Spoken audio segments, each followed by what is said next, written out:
अस्सलाम वालेकुम। प्रोग्राम किसान के नाम के साथ मैं हूं बिन्यामीन शौकत। ब्रायलर मुर्गी खुद तो नहीं उड़ सकती, मगर इसकी कीमत को पर जरूर लग चुके हैं। इसने सारिफ की नींदें जरूर उड़ा दी हैं। गुज़श्ता साल 200 रुपए फी किलो में बिकने वाली मुर्गी आज 7 सेंचुरियां क्रॉस कर चुकी है। यूं कह लीजिए कि प्रोटीन का सबसे सस्ता जरिया भी अब गरीब की पहुंच से बाहर हो चुका है। नवंबर 2022 में वजारत खुराक ने पोल्ट्री फीड में इस्तेमाल होने वाले सबसे अहम जुज सोयाबीन पर यह कहकर पाबंदी लगा दी कि ये जीएमओ है, मगर इसका कोई भी मुतबादल पेश ना किया गया, जिसके नतीजे में पोल्ट्री फीड 1500 रुपये फी बैग से बढ़कर 4000 रुपये तक पहुंच गई, जिसके नतीजे में आज मुर्गी की कीमत पाकिस्तान की बुलंद तरीन सतह पर पहुंच चुकी है।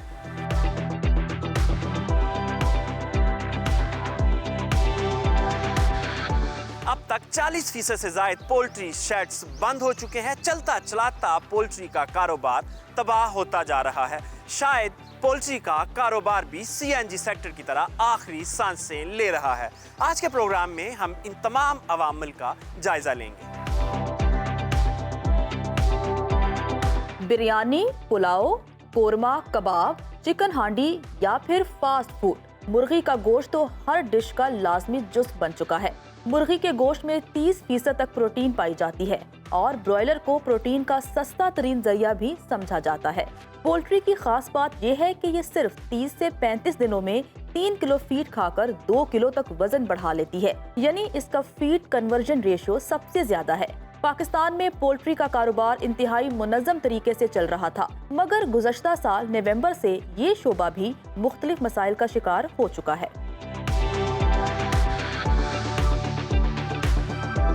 सरकारी अदाद-ओ-शुमार के मुताबिक गुज़श्ता साल पाकिस्तान में फी कस मुर्गी के गोश्त की खपत सिर्फ 9 किलो थी और दुकानदारों के मुताबिक इस वक्त 50% से ज़ायद कारोबार ठप हो चुका है, यानी फी कस खपत इससे भी आधी हो चुकी है। आइए चंद सार्फिन से पूछते हैं कि क्या वजह है, उन्होंने गोश्त खाना कम क्यों कर दिया।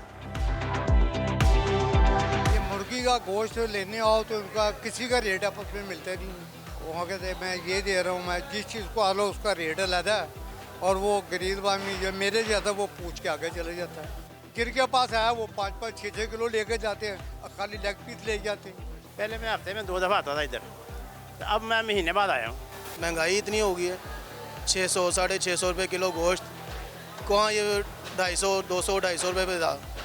आम बंदा भी बेचारा खा लेता था, मगर अब वो चीज़ नहीं है बीच में। एक सस्ता प्रोटीन था हमारे लिए, जो हमारे दरमियाने तबके या गरीब आदमी की पहुंच में था, अब वो भी हाथ से निकल गया। गवर्नमेंट की नाअहली है, इतनी प्राइसेस ऊपर चली गई हैं, कोई पूछने वाला नहीं है। बिल्कुल है। और वो पोल्ट्री वाले कह रहे हैं हमारी पोल्ट्री फीड के जो इंग्रेडिएंट्स थे वो बाहर से आ गए, नहीं आ गए, बैन कर दिए गया। उसमें सोया मील था, वो कहते हैं इम्पोर्ट नहीं होगा बाहर से, हम उसके अल्टरनेट यूज़ करके महंगे पड़ते हैं हमें। उनको कोई फ़र्क नहीं पड़ेगा, वो तो अपनी कास्ट में शामिल कर देंगे, आ जाके सारा कंज्यूमर को पहुँच। जी आपका बहुत शुक्रिया। आपने चंद जो कंज्यूमर है उनकी राय देखी कि किस तरह घर का बजट डिस्टर्ब हो रहा है। अब इसके इंसानी सेहत पर क्या असरात मुरतब होंगे, ये आने वाला वक्त ही बताएगा। हमारे साथ इस वक्त डॉक्टर मुस्तफा कमाल साहब मौजूद हैं। डॉक्टर साहब का 40 साल का तजुर्बा है पोल्ट्री इंडस्ट्री में। उनसे पूछते हैं कि आखिर हमारी पोल्ट्री इंडस्ट्री को क्या हुआ, एकदम प्राइसेस कैसे आसमान तक पहुंच गई, और अगर बर वक्त इक़दामात ना किए गए तो इस इंडस्ट्री का मुस्तकबिल क्या होगा। जी सर, अस्सलाम वालेकुम। जी वालेकुम सलाम। फरमाइएगा, जो आपका शेयर है उसमें किस कदर कमी आई है ये बढ़ती हुई कीमतों से? देखिए जी, ऑलरेडी प्रोसेसिंग का जो टोटल मतलब स्लॉटर हो रही है चिकन, उसका बहुत कम हिस्सा है। इस वक्त रफली जो है 4 to 5% of the total production जो हो रही है वो प्रोसेस में जा रही है। बाकी 95-96% जो है वो स्ट्रीट स्लॉटरिंग है। तो ये ऑलरेडी बहुत कम है। लेकिन जिस वक्त आपकी प्राइस, और वजह क्या है इसकी, एक वजह ये है कि जो प्रोसेसिंग की कॉस्ट है वो जिस वक्त आप प्रोडक्ट के ऊपर डालते हैं तो कस्टमर जो है, जो बायर है, वो फील करता है कि दिस इज़ एक्सपेंसिव। आम आदमी है, उसकी पहुंच से मुर्गी प्रोटीन का सोर्स आउट हो चुका है। तो आप क्या समझते हैं इसकी बुनियादी वजूहात क्या हैं और किस तरह उनको ख़त्म किया जाए? इसमें ये हुआ कि उन्होंने, गवर्नमेंट ने सोयाबीन की मील की इंपोर्ट के ऊपर पाबंदी लगा दी और एकदम यकदम कर दिया बग़ैर किसी पॉलिसी के। सिर्फ ये कि शिप आए हुए हैं, शिप्स जो है ना उनको ऑफलोड नहीं होने दिया कि जी ये अलाउड नहीं है, ये नहीं आ रहे थे, इसी तरीके से आ रहे, बाकी दुनिया में भी जा रहे हैं। सो मतलब इतना बड़ा मतलब है कि ये क्योस हुआ है कि इसकी तो जैसे कहते हैं ना इन्वेस्टिगेशन करनी चाहिए कि वाई इट ऑल हैपेंड। तो उसके साथ आज भी मैं ये फील करता हूँ कि ये चिकन की प्राइस जो है it can come down by 30 to 35% अगर इसकी सोयाबीन की स्मूथ सप्लाई हो जाए और फीड जो है ना उसको जो इंग्रेडिएंट चाहिए उनकी अवेलेबिलिटी को गवर्नमेंट पॉलिसी के साथ इम्प्रूव करे कि उनके ऊपर ड्यूटी, रॉ मटेरियल के ऊपर कौन ड्यूटीज़ लगाता है? आप रॉ मटेरियल के ऊपर ड्यूटी लगा रहे हैं, रॉ मटेरियल की इंपोर्ट को जो है वो मुश्किल कर रहे हैं। आपने वो जो कॉस्ट ऑफ प्रोडक्शन थी, फीड की कीमतें जो हैं वो ट्रिपल हो गई। आप जिस वक्त इतनी ज़्यादा बढ़ेगी तो अल्टीमेटली उसने प्रोडक्ट के ऊपर ही जाना, फिर जो कंज्यूमर होता है वो तैयार नहीं होता इतनी प्राइस इंक्रीज़ के ऊपर, तो पहला उसका रिएक्शन ये होता है वो कंजम्पशन कम कर देता है। आपके कीमती वक्त का शुक्रिया। 50 साल की जो मेहनत थी वो एक साल में गलत पॉलिसी की वजह से उससे इंडस्ट्री तबाही के धाने पर पहुंच चुकी है और अगर अभी भी बर वक्त इक़दाम ना किए गए तो इसका मुस्तकबिल बहुत खौफनाक नज़र आ रहा है। पाकिस्तान फीकस आमदनी में तो तरक्की याफ्ता ममालिक को पीछे न छोड़ सका, मगर मुर्गी बहादुर ने अमेरिका, ब्राज़ील, इंडिया समेत बहुत सारों को बुछाड़ कर रख दिया। पाकिस्तान में इस वक्त मुर्गी का गोश्त औसत $2.27 फी किलो के हिसाब से फरोख्त हो रहा है। अमेरिका में फी किलो मुर्गी गोश्त की कीमत $1.1 है। इंडिया में फी किलो गोश्त $1.25 में फरोख्त हो रहा है और बहुत से दीगर ममालिक जिनकी फीकस आमदनी पाकिस्तान से बहुत ज़्यादा है मगर वहाँ बुनियादी ज़रूरत गोश्त की कीमत पाकिस्तान से बहुत कम है। पाकिस्तान में कमर्शियल पोल्ट्री फार्म्स की तादाद 15,000 से ज़ायद है जिनसे हम सालाना 1.9 मिलियन मैट्रिक टन गोश्त हासिल करते हैं। मुर्गी का गोश्त पैदा करने वाले ममालिक की फहरिस्त में पाकिस्तान का 11वां नंबर है। आइए आपको 5 बड़े प्रोड्यूसर्स के बारे में तफसील बताते हैं। दुनिया का सबसे बड़ा मुर्गी पैदा करने वाला मुल्क अमेरिका है जिसकी सालाना पैदावार 20 मिलियन मैट्रिक टन है और ये मुल्क दुनिया की पोल्ट्री की जरूरत का 20% हिस्सा पूरा कर रहा है। पोल्ट्री का दूसरा बड़ा प्लेयर चाइना है जहां सालाना 15 मिलियन मैट्रिक टन ब्रायलर पैदा किया जा रहा है। दुनिया के तीसरे बड़े मुल्क की बात करें तो ब्राजील है जो सालाना 14 मिलियन मैट्रिक टन गोश्त पैदा करता है। 13 मिलियन मैट्रिक टन पैदावार के साथ यूरोपीय यूनियन चौथे नंबर पर, जबकि रशिया 5 मिलियन मैट्रिक टन पैदावार के साथ दुनिया का 5वां बड़ा मुल्क है। पोल्ट्री मसनूआत की कीमतों का तयन करना हुकूमती दायरा इख्तियार से बाहर है। यही वजह है कि शाम को 500 रुपए और सुबह वही मुर्गी 600 रुपए किलो में फरोख्त हो रही होती है। कीमतों का तयन कौन करता है और किस फार्मूले के तहत किया जाता है, ये हम आपको बताने वाले हैं ब्रेक के बाद। स्टे विद अस।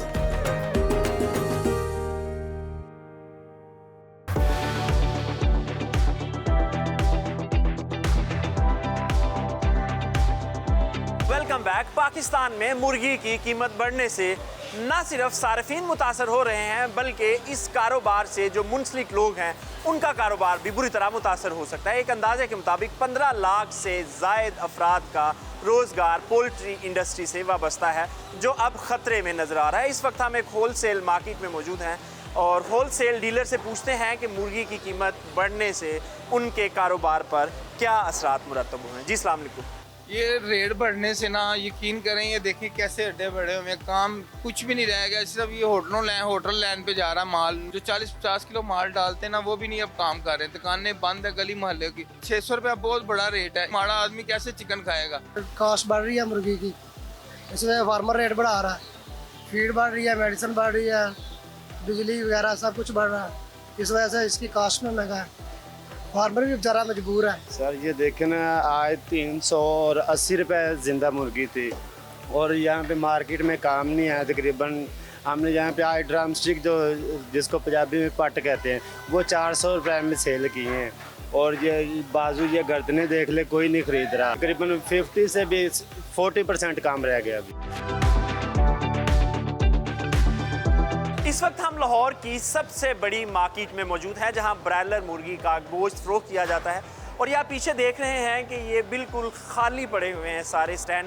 और ये सिर्फ लाहौर की बात नहीं है, पाकिस्तान भर में मुख्तलिफ मार्केट से हमने सर्वे करवाया, डेटा कलेक्ट किया, तो पता चला कि पाकिस्तान भर में पोल्ट्री डिफरेंट मार्केट्स हैं, उनके यही हालात हो चुके हैं।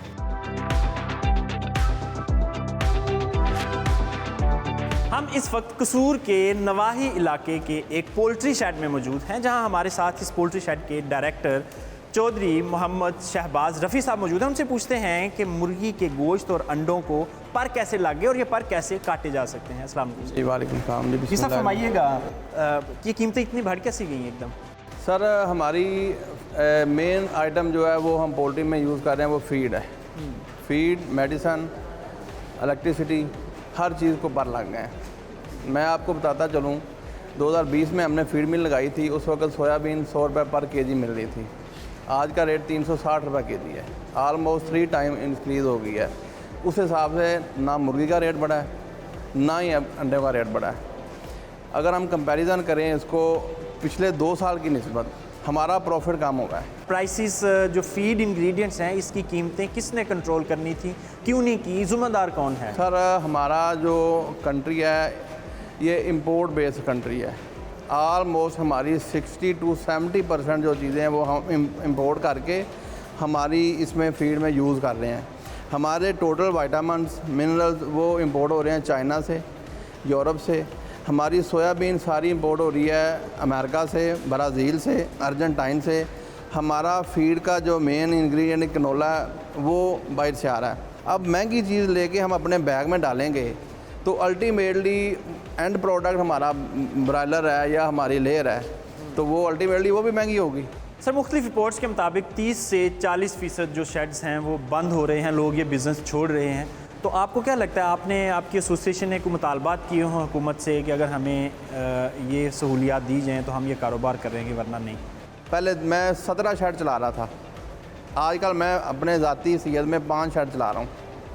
मैंने अपने 11 शेड बंद कर दिए हैं। क्या समझते हैं पोल्ट्री इंडस्ट्री 1 साल बाद कहाँ खड़ी होगी? सर ये आप 20-25 दिन बाद देख लीजिएगा, आपकी मुर्गी शॉर्ट होगी, नायाब होगी। ये जो अभी आपको रेट मिल रहे हैं ना, ये 700 तक जाने के चांसेस हैं।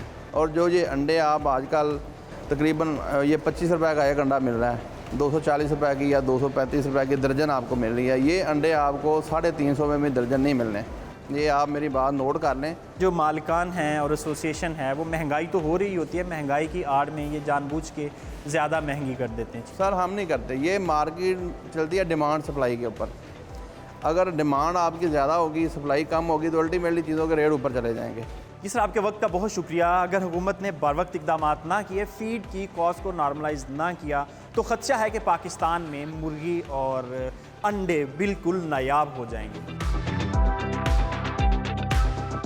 पोल्ट्री इंडस्ट्री की तबाही सोयाबीन ना होने की वजह से हो रही है। और एक अहम सवाल कि हम ज़री मुल्क होने के नाते पाकिस्तान में सोयाबीन क्यों नहीं काश्त कर पा रहे। इंडिया सालाना 12 मिलियन टन सोयाबीन पैदा करता है, मगर पाकिस्तान में अभी तक इसके ऊपर सिर्फ ट्रायल ही किए जा रहे हैं। सोयाबीन की काश्त के हवाले से मज़ीद जानने के लिए आपको ऑयल रिसर्च इंस्टीट्यूट फैसलाबाद लिए चलते हैं, जहां हम साइंसदानों से पूछते हैं कि क्या वजह है आखिर आज तक हम सोयाबीन की काश्त में कामयाब क्यों नहीं हो सके। पाकिस्तान में सोयाबीन की काश्त आज तक कामयाबी से क्यों नहीं हो सकी, ये जानने के लिए हम seed oil research institute Faisalabad में साद साहब के साथ मौजूद हैं। हाफिज साहब बताइएगा, क्या वजह है कि हम आज तक कामयाबी से सोयाबीन काश्त क्यों नहीं कर सके? सोयाबीन के लिए ऐसे इलाके रिकमेंड किए जाते हैं जहाँ पे 30 डिग्री टेम्परेचर जो है उससे कम दर्जा हरारत हो और अच्छी मिकदार में बारिशें हों। तो इसी तरह आप देखें ब्राज़ील, अमेरिका, अर्जेंटीना, ये 3 बड़े मुल्क हैं जहाँ सोयाबीन की काश्त होती है। जबकि अगर हम पाकिस्तान की बात करें तो पाकिस्तान में टेम्परेचर जो 50 डिग्री तक जाता है और यहाँ पर हमें ऐसी वैरायटीज़ चाहिए थी जो 50 डिग्री तक मौसम जो है उसमें सर्वाइव कर सकें, हीट टॉलरेंट हों। सर आपने दर्जा हरारत की बात की, तो पाकिस्तान के नॉर्दर्न एरियाज जो है वहाँ 25 से 30 एग्जैक्टली यही टेम्परेचर होता है, तो हमारा पूरा जो एक बेल्ट है नॉर्दर्न एरियाज़ की, वहाँ तो हम ये ग्रो कर सकते थे, वहाँ क्यों नहीं किया आज तक? नॉर्दर्न एरियाज़ में आपका टेम्परेचर, लेकिन अब वहाँ पे भी 40 को टेम्परेचर टच कर रहा है। जहाँ आपके मैदानी एरियाज़ हैं वहाँ पे सोयाबीन काश्त करनी पड़ेगी, और इन एरियाज़ के अंदर हमें ऐसी वैरायटीज़ जो है मुतारिफ़ करानी है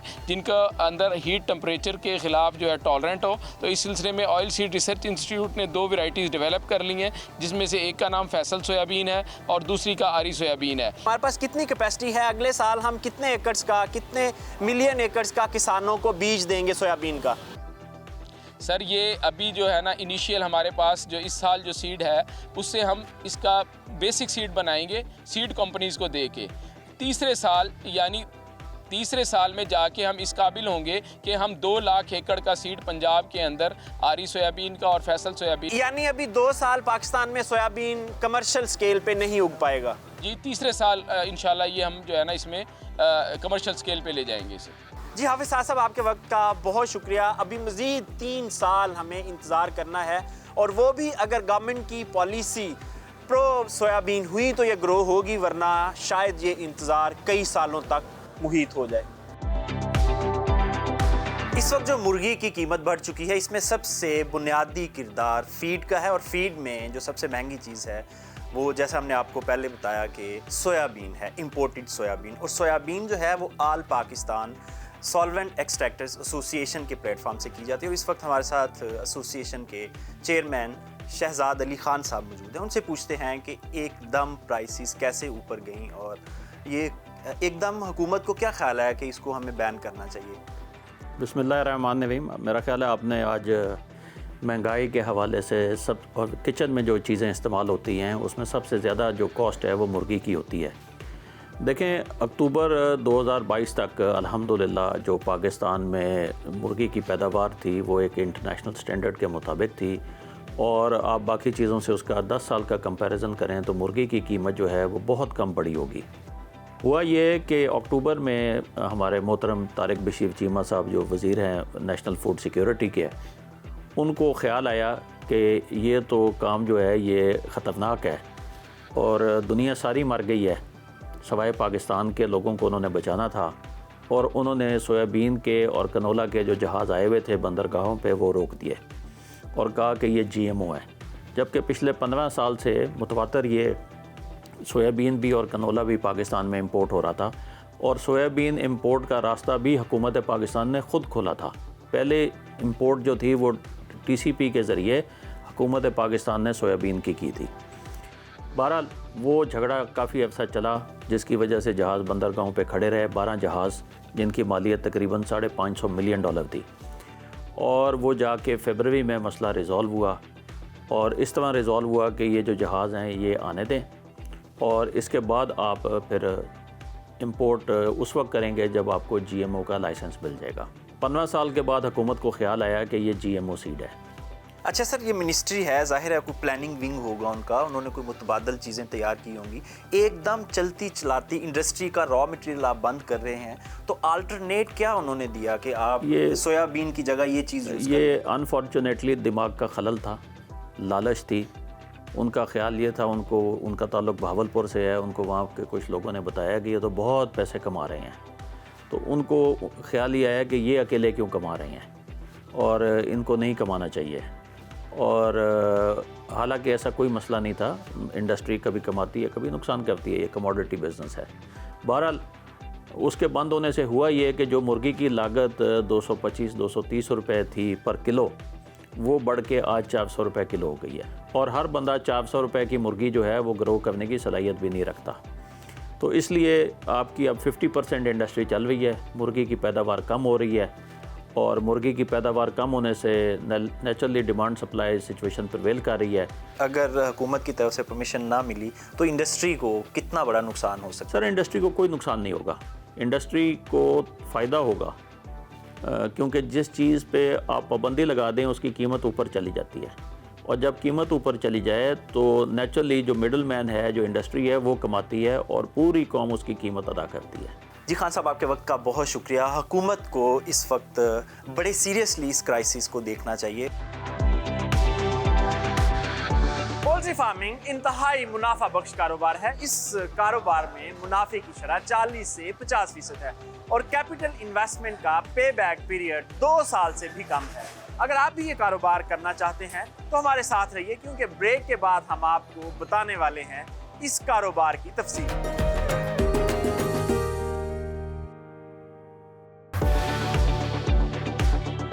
सोयाबीन दुनिया भर में पोल्ट्री फीड के मेजर इंग्रेडिएंट के तौर पर इस्तेमाल की जाती है, जिससे फीड कन्वर्जन रेशो 1.5 तक आ जाता है। पाकिस्तान में भी गुज़श्ता 20 सालों से जीएमओ सोयाबीन पोल्ट्री फीड में इस्तेमाल की जा रही है, मगर नवंबर 2022 में अचानक कंटेनर्स को रोकने से बहुत से सवालों ने जन्म लिया। अगर जीएमओ सोयाबीन सेहत के लिए इतना ही नुकसानदेह था तो इसे पहले क्यों ना रोका गया? 20 साल तक अवाम की सेहत से क्यों खेला गया?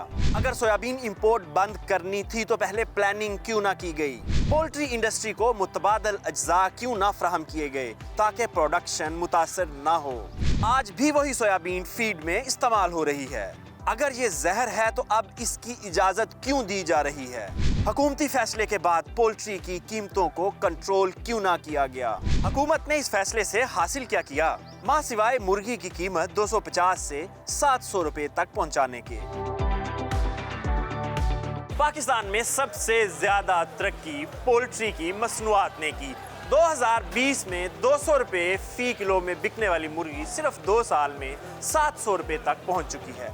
इसकी प्राइस का तयन प्राइस कंट्रोल कमेटी करती है, जो प्राइवेट अफराद पर मुश्तमिल है जिनका ताल्लुक पोल्ट्री इंडस्ट्री से है, और हुकूमत इसमें सिर्फ खामोश तमाशाई का किरदार अदा करती है। आइए आपको चंद हकायक दिखाते हैं। 2021 में नया कानून आया और मुर्गी जो थी अब वो गवर्नमेंट के एसेंशियल आइटम में गवर्नमेंट इसकी कीमत फिक्स करती है। हम फार्मर जो है वो टेंटेटिव कीमत बता देते हैं गवर्नमेंट को कि आज ये कीमत होगी, और ट्रेडर्स जो हैं मिडल मैन जो है वो भी अपनी कीमत बता देता है। शाम को फिर जब हमारी मार्केट में एक दूसरे से गुफ्तशनीद होती है, जहाँ भी सौदा सेट होता है वहाँ पर जो है ये प्राइस सेट हो जाती है। गवर्नमेंट चाहती है कि कंज्यूमर को बेहतर मुर्गी मिले और कम रेट पे मिले, तो ये जो गोश्त का रेट है ये नहीं होना चाहिए, ये ज़िंदा मुर्गी का रेट होना चाहिए। उसकी एक तो वजह ये है कि गोश्त का रेट जो है वो ज़िंदा मुर्गी के रेट में 12 रुपये सप्लायर के और 12 रुपये शॉपकीपर के ऐड करने के बाद उसको मल्टीप्लाई करते हैं 1.5 से। इससे गोश्त की कीमत बहुत ज़्यादा बढ़ जाती है। पोल्ट्री मसनूआत के सार्फिन को पाकिस्तान पोल्ट्री एसोसिएशन से बहुत शिकवे हैं। उनका ख्याल है कि कीमतें पाकिस्तान पोल्ट्री एसोसिएशन बढ़ाते हैं। आज हम पाकिस्तान पोल्ट्री एसोसिएशन के मरकज़ी दफ्तर में मौजूद हैं और हमारे साथ चौधरी मोहम्मद नुसरत साहब मौजूद हैं। उनसे पूछते हैं कि ये मसाइल क्या हैं, इनको कैसे हल किया जा सकता है। सर, कंज्यूमर एक बड़ा शिकवा करता है कि उसे बाज़ औक़ात ठंडी मुर्गी यानी डेड बर्ड जो है वो खिलाया जाता है, और डेड बर्ड फार्म से बाहर क्या कैसे आता है और इसके प्रोटोकॉल्स क्या हैं? उसको उसी वक्त तल्फ नहीं करना चाहिए फार्म पे? देखिए, ये जो आपका सवाल है, मैंने अपने किसी फार्मर को कभी ऐसा करते हुए नहीं देखा कि उसने इस इंटेंशन से कभी बर्ड बेचा हो कि जी ये जाके मार्केट में डेड बर्ड जो है सेल होगा। और हमारे मोस्टली फार्म्स के ऊपर जो है बायोपिट्स वगैरह बनी हुई हैं जहां प्रॉपर्ली उसको डिस्पोज ऑफ किया जाता है। बहरहाल ये चल रहा है सिलसिला, किसने रोकना है, क्यों नहीं रुक रहा है? देखें, अगर कोई एक आध बंदा इस तरह का काम करता है तो उसको रोकना इंतज़ामिया का काम है। ठीक है, इंतज़ामिया अगर किसी के ख़िलाफ़ कोई ऐसा काम कर रहा है तो उसके ख़िलाफ़ एक्शन लेगी, तो पाकिस्तान पोल्ट्री एसोसिएशन उसको भरपूर तायद करेगी और उसके साथ खड़ी होगी। जी नुसरत साहब, आपके वक्त का बहुत शुक्रिया। अगर कंज्यूमर को सस्ती मुर्गी देनी है, हुकूमत ने कंज्यूमर को फैसिलिटेट करना है, तो इस इंडस्ट्री के मसाइल को तरजीही बुनियादों पर हल करना होगा। पोल्ट्री फार्मिंग में 60 से 70% अखराजात सिर्फ फीड के ऊपर आते हैं। अगर फीड को सस्ते दामों मैनेज कर लिया जाए तो हम आम सारिफ तक सस्ती मुर्गी मुहैया कर सकते हैं। इस वक्त हम एक फीड फैक्ट्री में मौजूद हैं और हमारे साथ डॉक्टर सदाकत मौजूद हैं। उनसे पूछते हैं कि इस वक्त हम फीड में क्या क्या इंग्रेडिएंट्स डाल रहे हैं और उनकी कॉस्ट क्या है और उनको कैसे लो कॉस्ट किया जा सकता है। सर, हम 100 kg की अगर बात करें तो ब्रॉयलर के लिए हम क्या क्या चीज़ें उसमें डालते हैं? फीड में जो मेन इंग्रेडिएंट होता है वो कॉर्न होता है, मकई, वो तकरीबन हम 60% डालते हैं। 20% हम प्रोटीन को ऐड करते हैं, 5% सोयाबीन, 5 से 6% जहाँ मिनरलाइजेशन है, विटामिन है, इलेक्ट्रोलाइट वगैरह वो ऐड करके एक बैलेंस डाइट बनाते हैं। इसमें सबसे महंगा जो सोर्स है वो प्रोटीन सोर्स होता है, तो प्रोटीन का जो हम सोर्स है वो क्या लेते हैं? प्रोटीन का हम सोयाबीन लेते हैं, ये हेल्दी सोर्स है। तो हम लोग अल्टरनेट पे क्यों नहीं जोर दे रहे? अल्टरनेट पे काम करना हो गया है, स्टार्ट हो चुका है, और इंशाल्लाह उम्मीद है कि जल्द लोग फीड इंडस्ट्री वाले लोग जो फीड बनाते हैं, जो इसका काम करते हैं, उस पर आना शुरू हो गए हैं, और आज और जल्द इस पे काम हो जाएगा इंशाल्लाह शुरू प्रैक्टिकल। आप क्या समझते हैं कि जो महकमा लाइफ स्टॉक है उसको जो सपोर्ट करनी चाहिए थी लाइफ स्टॉक इंडस्ट्री में, पोल्ट्री इंडस्ट्री में, फीड इंग्रेडिएंट्स के हवाले से, तो उन्होंने अपना काम किया पूरी तरह? नहीं, पूरी तरह तो काम किया होता तो इतनी कॉस्ट ना ऊपर जाती। जी साकिब साहब, बहुत शुक्रिया। तमाम तर मुश्किलात के बावजूद पोल्ट्री का कारोबार आज भी पाकिस्तान में एक मुनाफा बख्श कारोबार समझा जाता है। ये आपको डॉक्टर हारून साहब से मिलवाते हैं, उनसे पूछते हैं कि अगर कोई शख्स ये कारोबार शुरू करना चाहे तो इसके लिए क्या लवाजमात हैं, कितने अखराजात आते हैं, क्या इसका फिजिबिलिटी है। अस्सलाम वालेकुम सर। वालेकुम अस्सलाम रहमतुल्लाह। सबसे पहले बताएं कि कौन से लोग हैं जिनको ये कारोबार फिजिबल रहता है, जिनके लिए ये सूटेबल है? सबसे पहले ज़रा डेफिनेटली एक इन्वेस्टर चाहिए जो इसको अफोर्ड कर सकता है, क्योंकि आप कंट्रोल शेड का ज़माना है, तो इसके लिए ज़रा सबसे पहले ज़मीन चाहिए हमें, फिर हमें बिल्डिंग खड़ी करनी है। ये तकरीबन सिर्फ बिल्डिंग का आपको समझ लें 30 मिलियन, 3 करोड़ 3.5 करोड़ रुपए का खर्चा है बिल्डिंग का। कितना वॉल्यूम है उसका, कितने एक वक्त में मुर्गे आ सकते हैं? इसमें तकरीबन समझ 25 से 30 हज़ार बर्ड आएंगे। 25 से 30 हज़ार आएंगे, और उसके लिए हमें स्ट्रक्चर के लिए जी कोई 30 मिलियन के करीब चाहिए। 30 मिलियन प्लस। अच्छा, इसके बाद कौन सी कॉस्ट है? इसके बाद ज़ाहिर है आपने बर्ड लेना है, राइट, बर्ड लेना है, फिर आपने उसको फीड डालनी है। उसको डे 1 से लेके 45 डे तक आपके तकरीबन 2.25 करोड़ 2.5 करोड़ की इन्वेस्टमेंट है अगेन। अच्छा, ये बताएं कि जो इसका पे बैक पीरियड है, कैपिटल कॉस्ट सारी की सारी, वो कितनी देर में रिकवर हो जाती है, कितने सालों में? मैक्सिमम 1 ईयर आप इस कॉस्ट को पूरा कर सकेंगे। Poultry farming is a game of management. अगर आपकी management is really up to the top standard, तो definitely you survive very good way. Doctor साहब, ये फरमाइए कि इस वक्त गवर्नमेंट को सपोर्ट कर रही है नए कारोबार करने वालों को? देखिए जी, गवर्नमेंट की प्रायोरिटीज ही नहीं है कि हमने बिजनेस को इसको कैसे प्रोलिफिकेशन देनी है। जी डॉक्टर साहब, आपका बहुत शुक्रिया। दुनिया के अक्सर ममालिक में कंट्रोल शेड के साथ फ्री रेंज पोल्ट्री फार्मिंग भी की जाती है, जिसमें देसी मुर्गे और मुर्गियां पाले जाते हैं, जिनसे अंडे और गोश्त हासिल किया जाता है। मगर पाकिस्तान में इसका रवाज बहुत कम है। फ्री रेंज पोल्ट्री फार्मिंग में अखराजात कम आते हैं और किसान का प्रॉफिट निस्बतन ज़्यादा होता है। आइए आपको इसकी तफसील बताते हैं। फ्री रेंज पोल्ट्री फार्मिंग मुर्गबानी का पुराना तस्वर है, जिसके खदोखाल बदलकर इसे जदीद तरीके पर इस्तवार किया गया है। इस फार्मिंग के 3 बुनियादी उसूल हैं।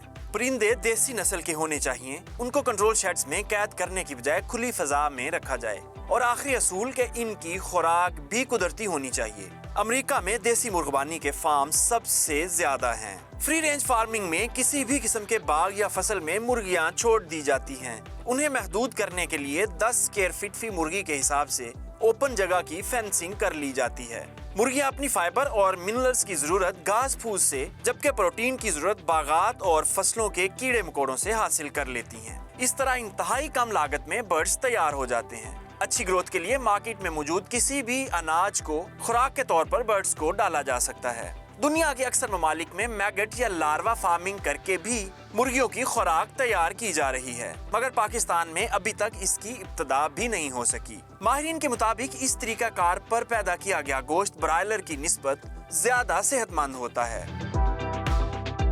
इंसानी सेहत के लिए प्रोटीन कितनी ज़रूरी है और हर इंसान को अपनी खुराक में कितनी प्रोटीन लेनी चाहिए और आप प्रोटीन कैलकुलेट कैसे करेंगे, ये जानने के लिए इस वक्त हम माहिर ग़िज़ाइयत डॉक्टर ज़ारा यामीन के साथ मौजूद हैं। उनसे पूछते हैं प्रोटीन की इंसानी जिस्म को ज़रूरत क्यों है। जी सलाम। प्रोटीन काफ़ी इम्पोर्टेंट है हमारी बॉडी के लिए। हमारी बॉडी को कंजम्पशन प्रोटीन की करनी चाहिए। आपको अपनी डाइट में इंटेक लाजमी लेना चाहिए, जो कि एक बहुत इंपॉर्टेंट चीज़ होती है। जब आप कोई भी डाइट फॉलो करो तो आप बिल्कुल भी फोकस नहीं कर रहे होते कि उसमें आपकी प्रोटीन रिक्वायरमेंट्स पूरी हो रही हैं या नहीं हो रही। आप नहीं देख रहे होते कि आपकी डाइट में मीट की कंजम्पशन हो रही है, एग की कंजम्पशन हो रही है या नहीं हो रही। आपको अगर अपनी आइडियली देखें तो आपके बॉडी वेट को 0.8 ग्राम से मल्टीप्लाई करके आप अपने प्रोटीन रिक्वायरमेंट्स निकाल सकते हैं। लेट्स सपोज अगर आपका वेट 64 kgs है तो आपको अपने वेट को 0.8 ग्राम से मल्टीप्लाई करके आप उसकी कंजम्पशन को निकाल सकते हैं। लेकिन आपने अपनी देखना है कि आपने वो ग्राम्स को प्रोटीन के उन अमाउंट को आपने लेना किस तरीके से, आप किस तरह से अपनी डाइट में इनकॉर्पोरेट करेंगे। तो अगर हम पोल्ट्री में चिकन की बात करते हैं तो आपने 100 ग्राम में से आपको 31 ग्राम चिकन में 31 ग्राम प्रोटीन मिल रहा होता है। तो अगर आप 200 ग्राम या 250 ग्राम अपनी डाइट में चिकन की कंजम्पशन कर लेते हैं तो आपकी प्रोटीन रिक्वायरमेंट्स पूरी हो सकती है। अच्छा डॉक्टर साहब ये बताएं कि प्रोटीन अगर हम इनटेक नहीं करते तो उसका नुकसान क्या हो सकता है? प्रोटीन इंटेक ना करने से काफ़ी मसले हो सकते हैं। आपको ब्लड डेफिशिएंसीज हो सकती हैं, आपका HP लेवल कम हो सकता है। इसके अलावा आपको न्यूट्रिएंट डेफिशिएंसीज हो सकती हैं, विटामिन B12 की डेफिशिएंसी होगी जिसकी वजह से आपको आयरन की डेफिशिएंसी होगी और आयरन की डेफिशिएंसी की वजह से HB लेवल्स डाउन। इसके अलावा मसल वेस्टिंग एक बहुत इंपॉर्टेंट फैक्टर होता है, बच्चों में मसल वेस्टिंग हो जाती है। इसके अलावा बड़ों में भी आपकी बॉडी में मसल्स की प्रॉपर नहीं हो रही होती, जिसकी वजह से आपको सारे क्रैम्प्स वगैरह पड़ रहे होते हैं, आपको बॉडी पेन्स रह रही होती हैं। तो आपको प्रोटीन्स की रिक्वायरमेंट भी अपनी पूरी करनी चाहिए। जी डॉक्टर साहब आपके वक्त का बहुत शुक्रिया। बच्चे हों, बूढ़े हों या जवान हों, सबको प्रोटीन की ज़रूरत है और प्रोटीन पूरी ना लेने से आपको बहुत सी बीमारियां लाहक हो सकती हैं। एक फैसला पोल्ट्री इंडस्ट्री और सार्फिन को अरबों रुपए का नुकसान पहुंचा चुका है। सोयाबीन की इंपोर्ट का मामला आज भी हल तलब है। अगर हुकूमत को सियासी मामलात से फुर्सत मिले तो एक इजलास पोल्ट्री इंडस्ट्री की बहाली पर भी बुला लें ताकि इस इंडस्ट्री को तबाही से बचाया जा सके। मुख्तसर ब्रेक और ब्रेक के बाद ज़री हालात हाज़िर और मौसम की सूरत हाल। Stay with us. Welcome back. ज़री हालात हाज़िर सेगमेंट में खुश आमदीद। साइम रशीद साहब इस वक्त हमारे साथ मौजूद हैं। साइम साहब फरमाइएगा कि वज़ीर-ए-आज़म पाकिस्तान ने अनाउंस किया था कि बम्पर क्रॉप आई है इस वक्त गंदम की, तो इसके बावजूद हमें इंपोर्ट की क्यों ज़रूरत पड़ी? बिन्यामिन साहब हम पिछले प्रोग्रामों में भी कई बार बात कर चुके हैं कि बम्पर क्रॉप जिस हिसाब से बात की जा रही है, बेसिकली ये वज़ीर-ए-आज़म साहब के आंखों में धूल झोंक रहा है, डिपार्टमेंट झोंक रहा है, महकमा ज़राअत झोंक रहा है और महकमा तिजारत झोंक रही है। हमने तो पहले बात की थी कि अगर हालात बहुत भी अच्छे रहे तो 1 मिलियन से 1.2 मिलियन टन आपको इंपोर्ट करनी पड़ जाएगी, और वैसे ही हुआ। प्राइम मिनिस्टर साहब ने अनाउंस कर दिया कि हम इसको इंपोर्ट कर रहे हैं। देखिए क्रॉप का जो नुकसान का तखमीना था, जो हमने एस्टिमेट किया था कि खादों की नायाबी की वजह से, उसके बाद पानी आपका जनवरी में नहीं आ सका जिसकी वजह से आप पानी नहीं दे सके, और दीगर मसाइल की वजह से मुमकिन था कि ये जो नुकसान था वो आपका 20 से 25% में चले आता, यानी कि ये 25 से 30 लाख टन पे पहुंच जाता। लेकिन अल्लाह ताला ने रहमत की और हम पे लेट विंटर रेन की वजह से, जो विंटर रेन आपकी जनवरी फरवरी में होती थी वो इस साल नहीं हुई, वो आपके जाके हुई है आपकी मार्च में हुई, अप्रैल में हुई। उनकी वजह से आपकी गंदम की पैदावार भरपूर हो गई और आपको फ़ायदा हो गया और हमारी बचत हो गई, और ये सारे का सारा आप कह सकते हैं कि अल्लाह ताला की मदद है। बाकी हमारी as a government, as a state, as a department, as a Pakistan के प्रोफेशन की हमारी इसमें कोई ख़ास काविश नहीं है। जी बिल्कुल। उस वक्त जब गंदम की बिजाई हो रही थी और मसाइल पैदा हो रहे थे, उस वक्त हमने बताया था कि इतनी शॉर्टेज होगी। FAO की रिपोर्ट्स के मुताबिक इस साल सैलाब भी आने का ख़तरा है। आप क्या समझते हैं कि पास्को को किस तरह गंदम संभालनी चाहिए? देखिए पाकिस्तान के अंदर जो गंदम की स्टोरेज है, वेयर हाउसिंग है, वो बहुत ही आपकी ना बुरे हालात में है। हमारी गंदम का मेजॉरिटी हिस्सा प्रॉपर गोदाम नहीं है इनके पास। ये ओपन एरियाज़ में मिट्टी की थोड़ी सी आपको उसका एक लेवल सा प्लेटफॉर्म तैयार करके उसमें गंदम की बोरियों का ढेर लगा के और पर आप वाटर प्रूफ कैनवस लगा देते हैं। वहाँ पर एक आर्जी कमरा बनाकर सिक्योरिटी गार्ड रख देते हैं, क्योंकि इंतहाई गैर बुरा तरीका है। इससे आप देखें, एक तो गंदम की आपकी क्वालिटी ख़राब हो जाती है, चूहा इसको पड़ जाते हैं, और दूसरा इसमें मिलावट बहुत होती है। हमारी गंदम जितनी स्टोरों में है उसमें कम से कम 10 से 15% गंदम तो चोरी हो जाती है, और उस चोरी को पूरा करने के लिए उसमें मिट्टी भरी जाती है, और ये सारे का सारा महकमे के गोदाम, महकमे के अफराद खुद कर रहे होते हैं। अब मेरा इसमें था कि हम इतनी बड़ी लेवल पे ये काविश करते हैं, इसके बजाय हम बैंकिंग सेक्टर को, हम प्राइवेट कंपनीज़ को इंगेज करें, उन्हें कहें कि वो वेयर हाउसिंग फैसिलिटी बनाएं। सैम साहब, अक्सर फार्मर्स की कंप्लेंट्स आती हैं कि उनको जाली ज़रिए अद्वियात या खादें या बीज मिलता है, तो हमारा जो इदारा है, जो हमारे ज़िम्मेदारान हैं, वो इन जाल माफिया के खिलाफ कार्रवाई क्यों नहीं करते? एक तो इशू जो सा है, हमारा महकमा ज़राअत पूरे पाकिस्तान में जितने भी हैं वो उसी तरह ही है जिस तरह बाकी दीगर डिपार्टमेंट हैं, कंप्रोमाइज़्ड हैं, करप्ट करते हैं, राशि अफसरान हैं, रिश्वत ले लेते हैं, माफ़ कर देते हैं, माफिया का हिस्सा बन जाते हैं। दूसरी बात ये है कि अगर कहीं पे इन माफिया को कंट्रोल करने के लिए कोई सरकारी अफसर काम कर ही ले तो ऊपर ब्यूरोक्रेसी उसके पर काट देती है, उसको अताब का निशाना बना दिया जाता है, उसको नमूना बना दिया जाता है कि वो कोई बंदा ईमानदारी से काम ना कर सके। हालिया मैं आपको एक वाक़या बताता हूँ। 2 हफ्ते कबल ही लोधरा पंजाब का एक ज़िला है, उधर जो असिस्टेंट डायरेक्टर प्लांट प्रोडक्शन है अकरामुल हक साहब, बहुत ही काबिल नेक और ईमानदार अफसर है। उन्होंने एक बड़े मुल्तान के ग्रुप की लोधरा में स्टोर से कोई 1.25 करोड़ की एक्सपायर्ड अद्वियात पकड़ ली। एक्सपायर्ड अद्वियात का हुक्म ये है कि इसको आपने जला देना है, बर्स्ट कर देना है, इसकी तलीफ कर देनी है, इसको ख़त्म कर देना है। और लेकिन ये स्टोरों में रखते हैं, इसको दोबारा रीपैक करते हैं। तो इनका बड़ा ऐसा इक़दाम था। अब बजाय उनको अप्रिशिएट करने के हुआ क्या कि पॉलिटिकल इन्फ्लुएंस पड़ा और हमारे लोधरा के एक बड़े सियासी इस वक्त नून लीग से वाबस्ता हैं मिनिस्टर साहब हैं, उन्होंने हमारे केयर टेकर चीफ मिनिस्टर जनाब उनको मोहसिन नकवी साहब को अप्रोच किया। मोहसिन साहब नकवी साहब के कहने पे सेक्रेटरी ज़राअत साहब ने उस ऑफिसर को इनाम वगराम देने के बजाय उसकी ट्रांसफ़र कर दी वज़ीराबाद, उसके खिलाफ एंटी करप्शन में केस दाखिल कर दिया। यानी कि आपने अपने महकमे को सपोर्ट करने के बजाय कम वसाइल के बावजूद, कम तनख्वाहों के बावजूद जो काम कर रहे हैं कि ईमानदारी से कोई बंदा काम करता ही है, उसको अताब का निशाना बना के बाकी उन्हें एग्जाम्पल कर दी कि आप चोरी करें, आप करप्शन करें, लेकिन आपने काम नहीं करना। जी साहब साहब, ये एक एग्जाम्पल थी। इस तरह की सैकड़ों एग्जाम्पल्स हम यहाँ कोट नहीं कर सकते, लेकिन बहरहाल ये एक सिस्टम है जो हमारे चल रहा है। साहब साहब, मौसम की सूरत हाल जानने के लिए इस वक्त हमारे साथ असलम चौधरी साहब मौजूद हैं। उनसे पूछते हैं कि आइंदा हफ्ता मौसम कैसा रहेगा पाकिस्तान में। जी सर फरमाइएगा। जी शुक्रिया बिन्यामीन। आने वाले वीक के दौरान मौसम की सूरत हाल कुछ इस तरह रहने का इम्कान है। पंजाब में, अपर पंजाब में बारिश का इम्कान है और इस्लामाबाद में ज़ालाबारी भी हो सकती है, जबकि साउथ पंजाब में हल्की बारिश का इम्कान है। सिंध में सखर डिवीज़न में बारिश हो सकती है, जबकि कराची में मौसम खुश्क रहने का इम्कान है। बलूचिस्तान में ज़्यादातर मौसम खुश्क रहेगा, जबकि नॉर्थ पंजाब जिसमें किला सैफुल्ला, ज़ोब, लोरा लाई, कोयटा वगैरह शामिल है, इनमें बारिश का इम्कान है। केपी में ज़्यादातर एरियाज़ में बारिश हो सकती है, जबकि नॉर्थ केपी में कहीं कहीं मूसलाधार बारिश का इम्कान है। गिलगित बल्तिस्तान और कश्मीर में अक्सर मकामात पर बारिश होगी और कहीं कहीं मूसलाधार बारिश का इम्कान है। जी सर, ज़रा दर्जा हरारत भी बता दें पाकिस्तान भर में आइंदा हफ्ते क्या रहने के इम्कानात हैं। जी अगले वीक में टम्परेचर कुछ कम होंगे। इस्लामाबाद में maximum temperature 38 degree centigrade, Lahore में 40 डिग्री सेंटीग्रेड, जबकि साउथ पंजाब में मैक्सिमम टम्परेचर 44 डिग्री सेंटीग्रेड तक रहने का इम्कान है।